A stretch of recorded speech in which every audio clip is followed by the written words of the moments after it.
Banorët e rrjollit në Velipoj u përplasën me forcat e policisë ndërsa tentojnë të ndalojnë punën për një resort turistik që pretendojnë se po ndërtohet mbi tokat që u kanë ngrabitur. Duke kundërshtuar projektin që sipas tyre cënon pronat private dhe po realizohet pa transparencë ligjore, banorët drejtojnë gishtin nga një Fatmir Shpellca, ish zyrtar i kadastrës që sipas tyre ka falsifikuar dokumentet dhe pronën e trashëguar brez pas brezi e ka vënë në emrin e tij e më pas ja ka shitur biznesmenit Bashkim Ulaj.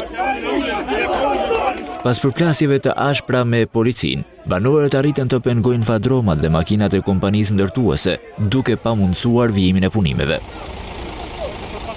Banorët pretendojnë se kanë dokumentet e pronësisë dhe të trashëgimisë, por autoritetet kanë pranuar ato të ish zyrtarit të kadastrës, duke u marrë kështu pronën shekullore. Projekti i kundërshtuar parashikon ndërtimin e një kompleksi të madh turistik në një sipërfaqe prej rreth 146 hektarësh në zonën ranore të Velipojës. Më herët banorët e rrjollit kanë protestuar edhe para kuvendit, ndërsa kanë kërkuar që SPAK të hetojë pretendimet e tyre për grabitjen e pronës. Çfarë bën na shtypin ne, na shëzdojnë. Për çfarë? Po, të gjithë e mojtë i këtan.